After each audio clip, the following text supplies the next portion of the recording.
The Chicago Bears and Ryan Poles just got great news. Welcome into Bears Now by Chat Sports. I am Harrison Graham.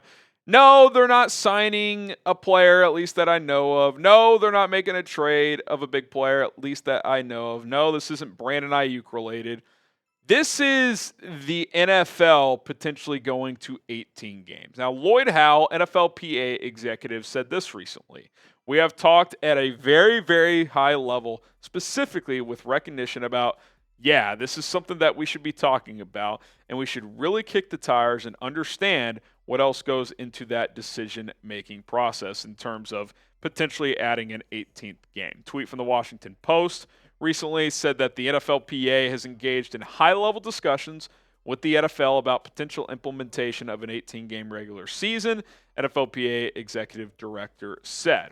You also have Roger Goodell, who's kind of been on a campaign recently, pushing for 18 games, talking about that. Joe Burrow, I think this is when it really got interesting. A current NFL player, because, you know, a lot of times, player safety, why would we add games? A current NFL player with an injury history making a push for 18 games as well. And we'll get to why he probably is in favor with that in a moment. Lloyd Howell, once again here, saying, the simple fact of the matter is when you have a growing enterprise and there are opportunities within that intervening period of time when progress could be made and you could tweak the existing CBA legal document, why wouldn't you want to do that? I call it bargaining. I call it amendments. I call it updates to what is now a living document called the CBA. Yeah, I want to be able to have our membership in a position to jump on it when we can, not wait until their playing days are done, and it's like you go through the cycle all over again. I'll just say this right now. I bet by 2027, we have an 18-game regular season. So, you know, next year feels quick. You'd probably have to make that determination by, I don't know, Thanksgiving to really put that in place because, you know, it probably alters the offseason at least a little bit. Preseason probably gets altered, etc. So that feels rich, but I think by 27, within the next 3 years, an 18-game regular season comes into play. And you're probably saying, Harrison, you said at the top, this is great news for the Bears. Well, I'm going to tell you why it's great news for the Bears here in just a second. It's what they call a tease in the business. But first, help us out. Subscribe when there's big news, rumors, and other storylines out there, Bears and NFL related. We cover it for free for you. Hit that subscribe button. Trying to get to 96,000 subscribers before Bears-Bills preseason game on Saturday. So be sure to lock us in. Okay, so why this helps the Chicago Bears? It's pretty simple. It's all money related. More games equals a bigger salary cap and more money for teams to work with and general managers to play with. It just gives you more flexibility to swing big if you're Ryan Poles, who is very articulate on when he makes big moves. Like, he's not a overspender, but I think he'd be willing to take more chances, which he certainly has taken some. Like, he traded for Montez Sweat. That one worked out. He paid him. Trade for Chase Claypool. That one did not. It's not like he doesn't make moves at all, but it would give him more incentive to potentially swing big with there being a little less risk of it severely costing you. You look at some recent years and what the salary cap has looked like. It's jumped quite a bit most years. The only year it didn't take at least about an 8% jump was the COVID year, and it still went up. Like, people thought it was going to go down. It actually went up. It went down in 21 after the COVID year, 8%, but then it almost doubled the next year in percentage increase. In the last 2 years, it's gone up a bit, and new TV money is going to kick in, and it's going to keep going up, especially with Netflix and Amazon, all these people getting involved. And when you do quick math, $255.4 million divided by 18 is about 14 and a half, I believe. I did the math earlier, 14 and a half million per game. So, like, with how much it already goes up every year, I mean, an 18th game could add an extra 15 to 20 million alone in salary cap space. I mean, 20 million bucks, let's say. I mean, that's a high-level player you could sign. That's 3 or 4 role players you could sign.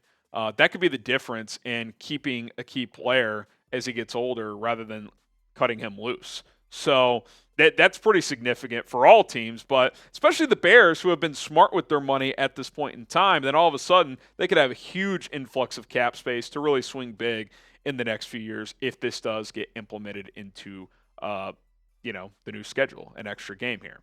More reasons it benefits Chicago in a moment, but first, something that will benefit you is saving money when you buy your tickets, and that is what the Game Time app offers.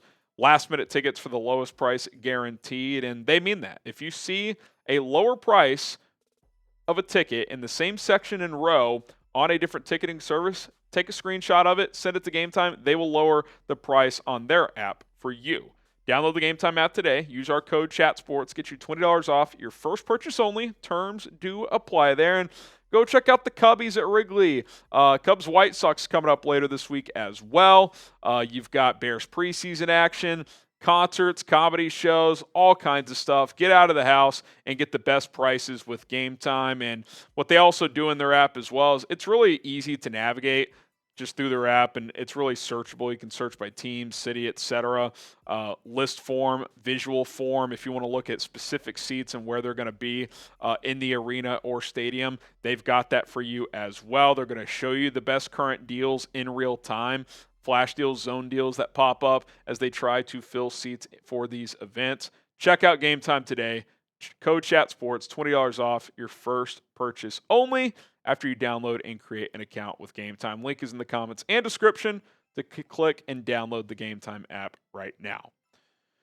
All right, point number 2, and the Bears haven't been in this situation in a while, really since Jay Cutler, but it makes absorbing a high-paid quarterback easier because, what's the theory everyone always talks about? Well, if you have a really good quarterback on a rookie deal, that is when to strike and try to win a Super Bowl because he's not taking up a big chunk of your cap. Well, if the cap goes up, yes, the QBs will make more, but it may not be as egregious of a percentage of your cap as it is right now. And look, we haven't even seen Caleb Williams play a game yet, so we obviously got to see this play out. But by the time he is extension eligible, he might cost $70 million per year if he hits. Again, don't be like, Harrison, he hasn't played a game yet.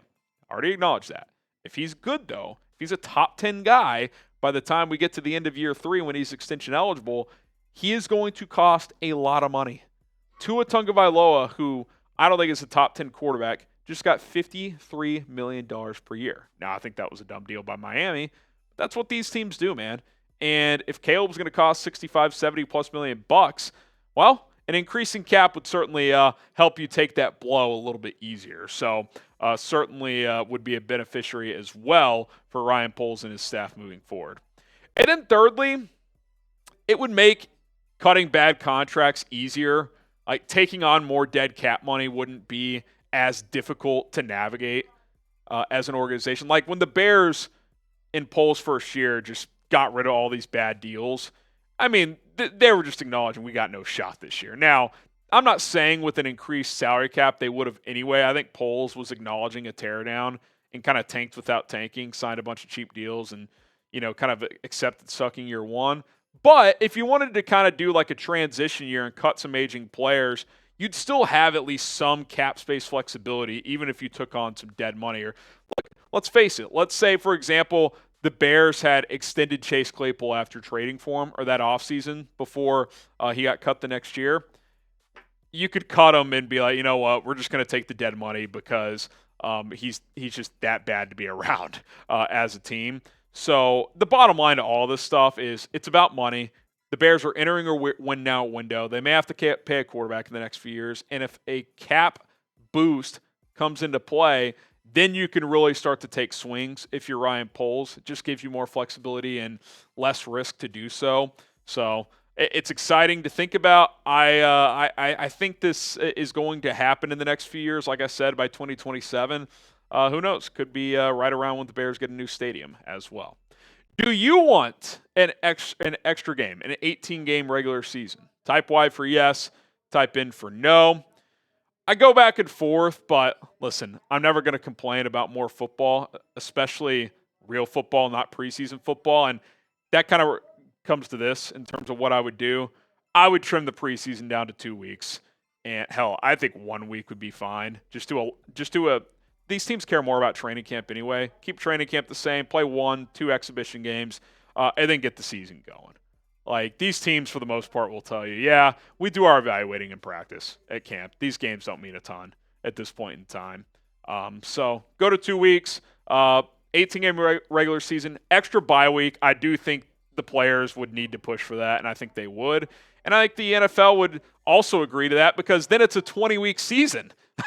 Like, it's a win-win for everybody. And by the way, if you're one of those, the players get screwed because of health, they'll sign off on this. And you know why? Because more money in their pockets. Sure, more money for the owners too, but the players want more money. And if an extra game means that, I think they're going to sign up for it at the end of the day. All right. Also subscribe to my other channel, 4 Verts. We talk about the NFL as a whole, so stories like this could be covered over there. Recently talked about Brandon Ayuk, Justin Fields stuff, as there's been a lot of buzz around those 2 players as of late. Going to work in some college football as well. YouTube.com/@4Verts. That is the place to come subscribe to my brand new NFL and college football YouTube channel.